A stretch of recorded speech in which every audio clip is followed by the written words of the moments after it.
Welcome, everybody, to the NFL Draft video series. It's Heidi, Fang, and Adam Hill, your NFL writer, and we're going to break down what we think could be in the minds of the Raiders as the 2021 NFL Draft heads to Cleveland. We're going to have you covered as well with everything on the draft with our shows airing on VegasNation.com as well as live stream and on Cox Cable. So make sure to check back in with us on the website to get more details on those upcoming shows and everything that we're going to have for you on them. But first, in advance of that, Adam, we're going to break down what we think the Raiders could do here with their many picks that they have throughout the draft. I want to start by breaking it down with offense today and just look at what they may do there. Obvious needs are on the offensive line: guard, right tackle.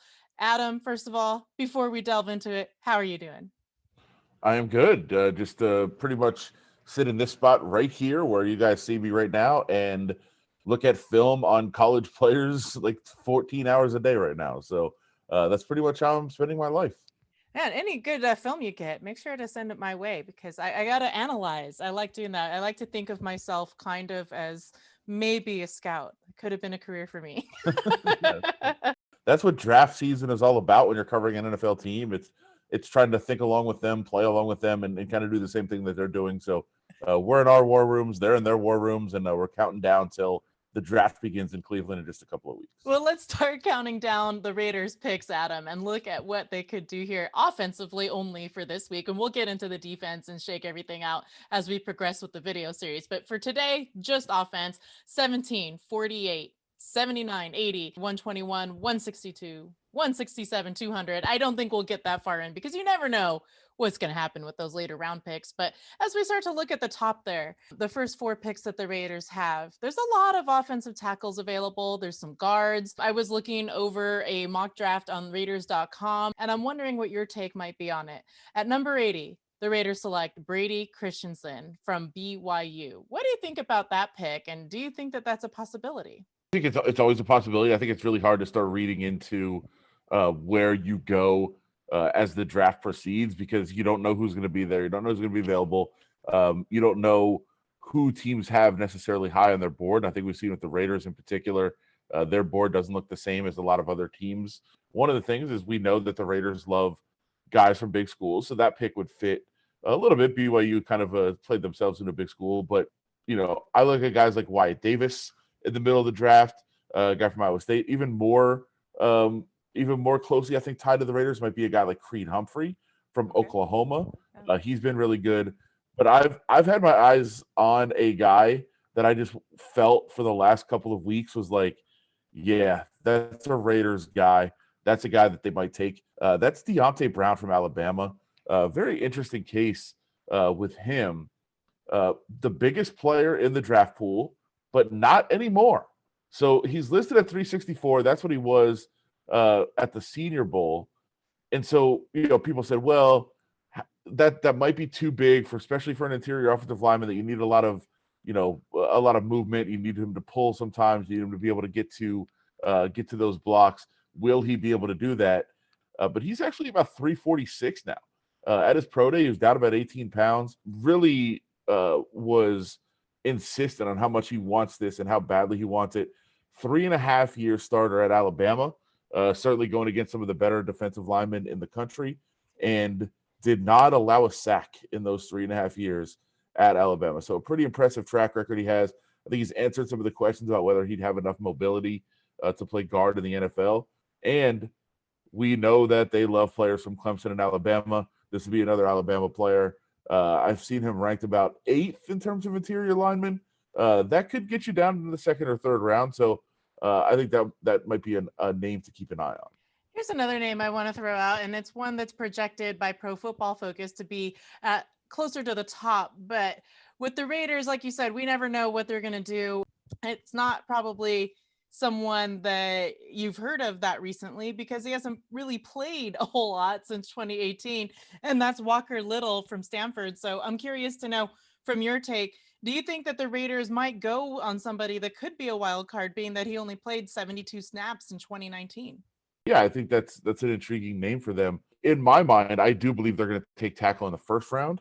I'm looking more at those middle rounds as potentially interior offensive linemen.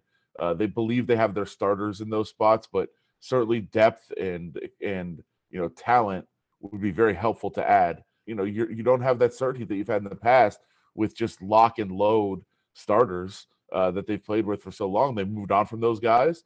They're comfortable with who they have plugging in, but going to have to build that depth in the interior of the offensive line. I wouldn't be surprised if at some point they try to take a wide receiver.